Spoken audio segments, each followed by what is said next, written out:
Di sini saya akan menjelaskan tentang bank syariah.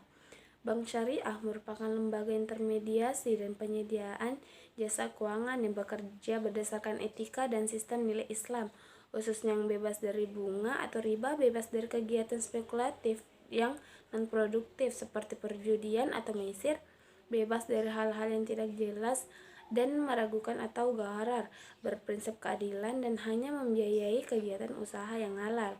Nah, bank syariah atau biasa disebut Islamic Bank di negara lain, berdasarkan dengan bank konvensional pada umumnya, perbedaan utamanya terletak pada landasan operasi yang digunakan. Kalau bank konvensional beroperasi berdasarkan landasan bunga, sedangkan bank syariah beroperasi berlandaskan bagi hasil ditambah dengan jual beli dan sewa. Hal ini didasarkan pada keyakinan bahwa bunga mengandung unsur riba yang dilarang oleh agama Islam.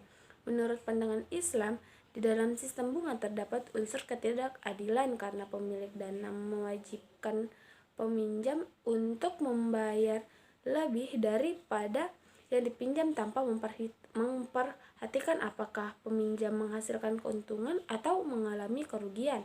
Sebaliknya, sistem bagi hasil yang digunakan bank syariah merupakan sistem ketika peminjam dana yang meminjamkan berbagai dalam resiko dan keuntungan dengan pembagian sesuai dengan kesepakatan. Nah, dapat dilihat dari perspektif ekonomi, bank syariah dapat pula didefinisikan sebagai sebuah lembaga intermediasi yang menghasilkan investasi publik secara optimal atau dengan kewajiban zakat dan larangan riba yang bersifat produktif dengan larangan judi serta dijalankan sesuai dengan nilai etika, moral, dan prinsip Islam.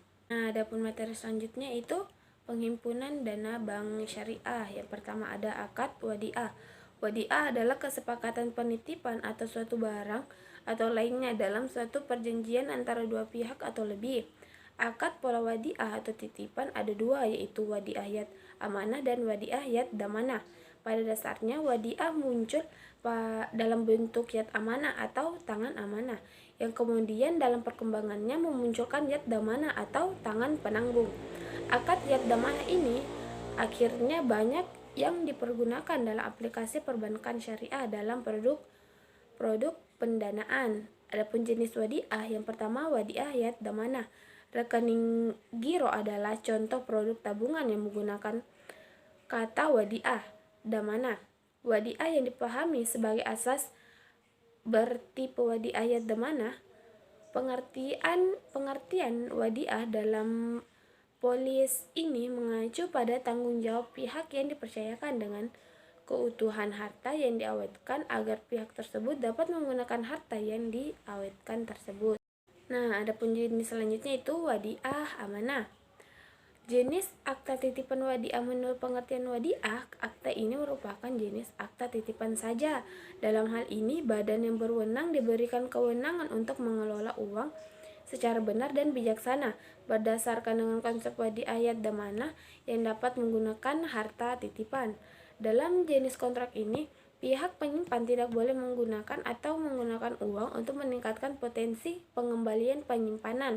Selain itu, dalam semangat wadiah amanah disebut bahwa apabila barang atau dana yang dititipkan rusak, tanggung jawab ada pada pemilik. Dalam penghimpunan dana bank syariah melakukan mobilitas dan investasi tabungan untuk pembangunan perekonomian dengan cara yang adil dan mendapatkan keuntungan yang bisa dijamin bagi semua pihak. Jadi, jenis akad yang lebih cocok dalam penghimpunan dana adalah akad wadiah atau titipan. Nah, yang kedua ada akad murabahah.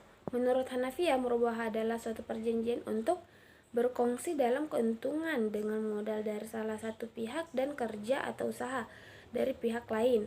Menurut mazhab Maliki, yaitu penyerahan uang di muka oleh pemilik modal dalam jumlah uang yang ditentukan kepada seorang yang akan menjalankan usaha dengan uang itu dengan imbalan sebagai dari keuntungannya.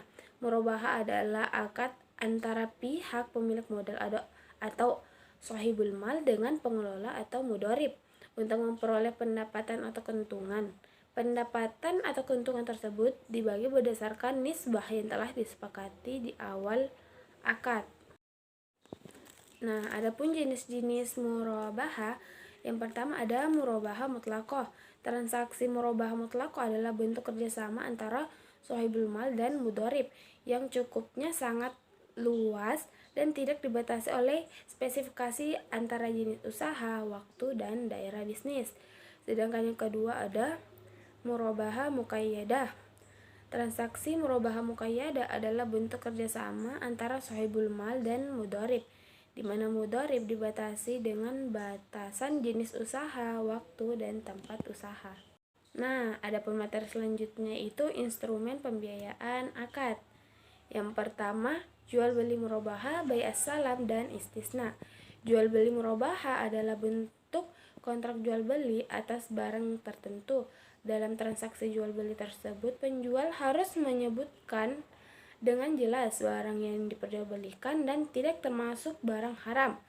Dengan demikian juga harga pembelian dan keuntungan yang diambil dengan cara pembayarannya harus disebutkan dengan jelas. Nah, dapat kita lihat sesuai dengan bagan murabahah. Nah, selanjutnya ada bai'as salam. Bai'as salam adalah akad jual beli suatu barang yang dimana barangnya harus dibayar dengan segera, sedangkan barangnya akan diserahkan kemudian dalam jangka waktu yang disepakati. Nah, dapat kita lihat bagan bai'as salam. Yang ketiga ada istisna. Istisna adalah akad jual beli antara pemesan atau pembeli dengan produsen atau penjual, di mana barang yang akan diperjualbelikan harus dibuat lebih dahulu dengan kriteria yang jelas.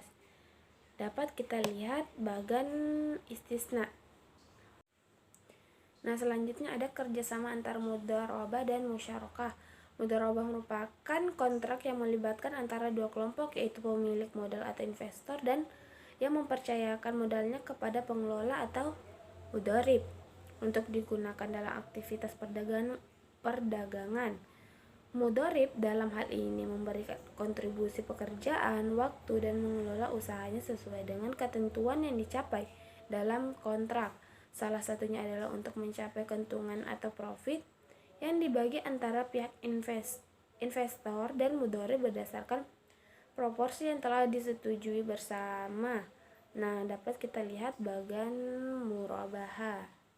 Selanjutnya ada musyarakah, merupakan bentuk pembiayaan bagi hasil ketika bank sebagai pemilik dana atau modal turut serta sebagai mitra usaha membiayai investasi usaha pihak lain. Pembiayaan tambahan diberikan kepada mitra usaha atau individu atau kelompok yang telah memiliki sebagian pembiayaan untuk investasi.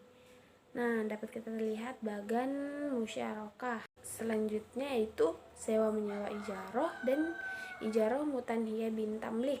Ijarah dapat dipakai sebagai bentuk pembiayaan meskipun pada mulanya bukan merupakan bentuk pembiayaan, tetapi merupakan aktivitas usaha seperti jual beli. Individu yang membutuhkan pembiayaan untuk membeli aset dapat mendatangi pemilik dana, atau dalam hal ini bank membiayai pembelian aset produktif. Nah, dapat kita lihat bagan ijarah. Nah, selanjutnya ada ijarah mutanhiyah bitamlik, merupakan ijarah mutanhiyah bitamlik atau IMBT. Kata yang terdiri dari al-ijarah dan at-tamlik. Al-ijarah dalam istilah para ulama ialah suatu akad yang mendatangkan manfaat yang jelas lagi